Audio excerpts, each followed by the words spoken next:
نحمده ونصلي على رسوله الكريم أما بعد فأعوذ بالله من الشيطان الرجيم بسم الله الرحمن الرحيم قال الله تبارك وتعالى في كلامه المجيد وفرقانه الحميد والعصر إن الإنسان لفي خسر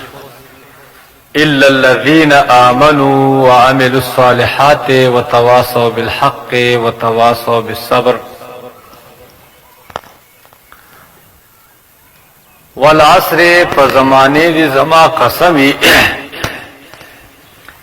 ان الانسان چ بیشک انسان لفی خسر البتا پا نقصان او پتاوان کی دے الا الذین آمنوا مگر ها خلق با د تاوان او د نقصان نہ بچی یاغو ایمان راوړی وعملوا الصالحات او د دې سره نیک عملونه کړی وتواصوا بالحق او یو بلته د حق تلقین کړي وتواصوا بالصبر او یو بلته د صبر تاکید او تلقین کړي دا د الله رب العزت عظیم الشان کلامنا سورۃ العصر یہ وړو کې شر سورۃ ما تلاوت کو د هغه لفظي ترجمه مستاسو په مخ کې وکړه عزتمندو ناظرینو د ټول ناول خزو د سمیع الحق چې دا د آزاد نیوز اډمن د هغه او د هغه د ملګرو د ټولو شکریا ادا کوم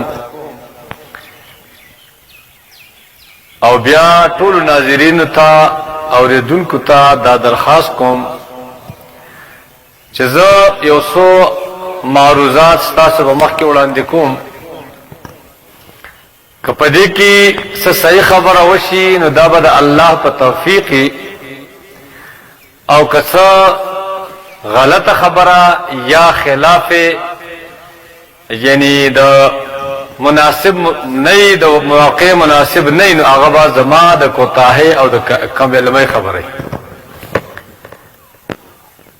عزتمندو مونږ مسلمانان یو او شکر دې په دې زمونږه عقیده او ایمان دې چې دا کائنات الله تبارک وتعالى جوړ کړی دی او په دې کې انسان یو ذی شعور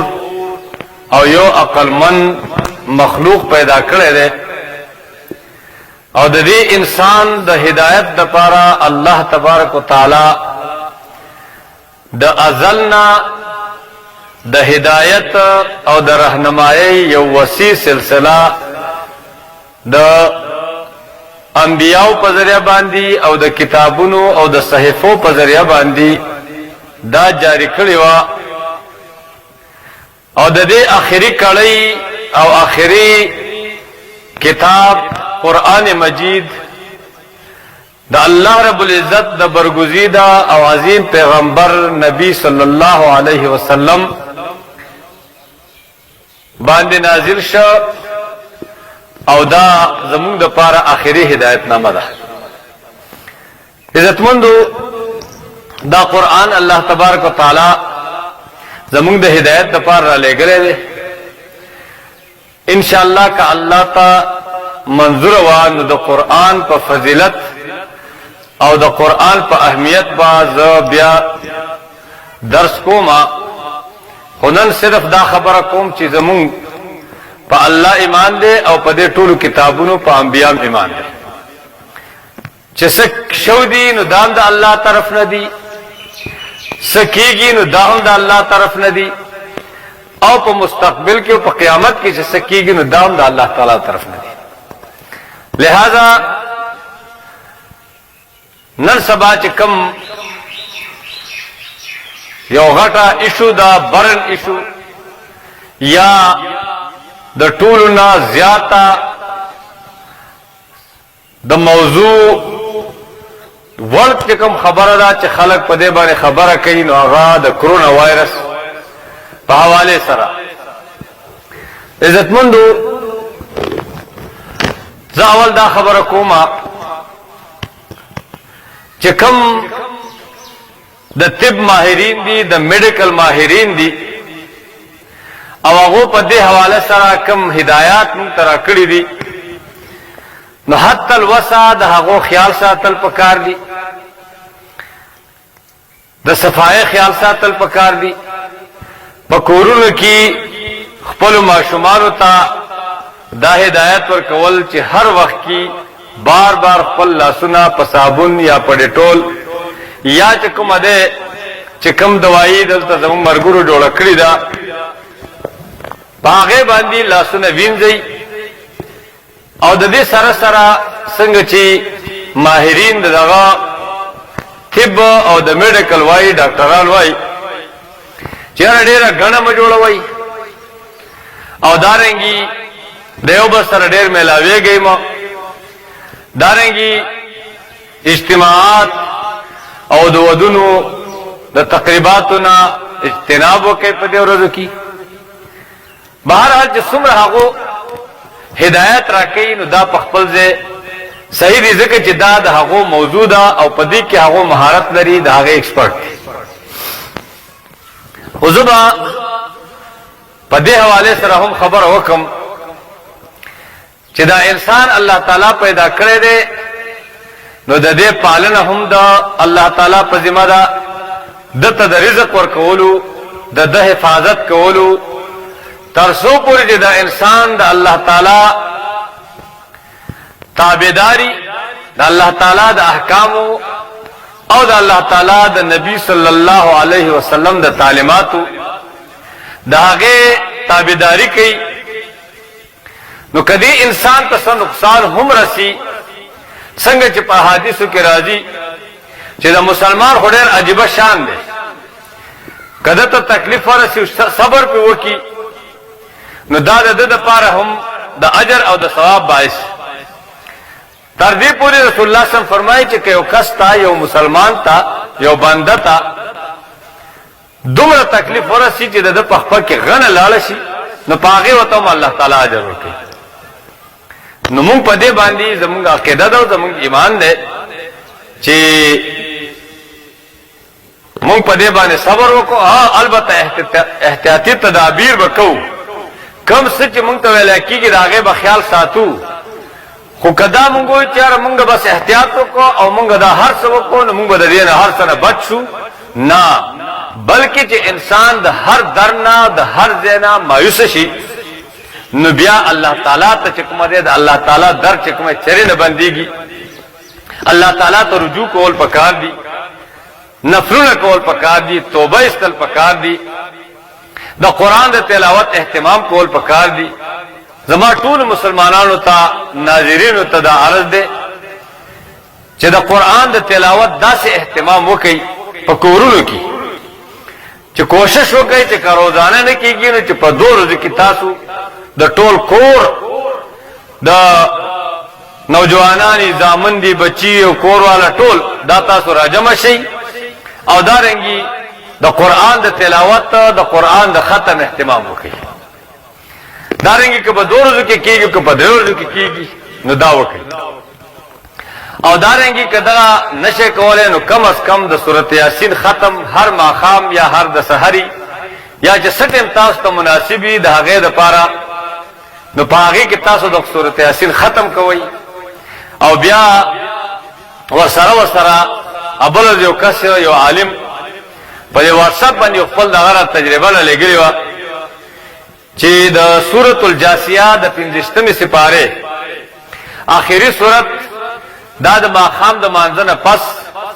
په اوچت आवाज سره د دې تلاوت خو د دین مخ کې درې ځله درود شریف ویل او بیا د دینه بعد درې ځله درود شریف ویل او بیا دا په اوچت आवाज سره چې د کور کم ګټه دا आवाज رسی ان شاء الله دا الله په فضل به د هغه زینا هر قسم وبا وائرس دا بچکمه تختی خود دې سره چې کم احتیاطونه دي او کم تدبیرونه دي چې دا هم مونږ کړی نو بیا الله تعالی د دې په مهرباني سره غار سره لري کوي نو دا نه ټول تعارض دی چې د دې له خیال وساتئ د دې اهتمام وکړئ د دې نه علاوه چې کم ذکر اذکار دی د سحر په ټیم کې بسم الله الذي لا يضر مع اسمه شيء في الارض ولا في السماء وهو السميع العليم دا سحر درې ځله ویل او دارنګه ماخام درې ځله ویل د دې لوی اجرونه او ثوابونه په احادیثو کې ذکر شوی دي د دې اهتمام وکړي د دې نه علاوه حسبنا الله ونعم الوکیل دا د سحر په ټیم کې 314 ځله او دارنګه د ماخام په ټیم کې 314 ځله ډېر آسان ذکر دی د قران آیت دی حسبنا الله ونعم الوکیل د دې اهتمام وکړي د دې نه علاوه الحمدللہ ان سورہ فاتحہ دا 3 ځله او ورسره سورہ اخلاص 3 ځله دا د سحری او د ماخام د دې نه علاوه لا اله الا انت سبحانك اني كنت من الظالمين دا 314 ځله د دې اهتمام د لوستلو د سحر او د ماخام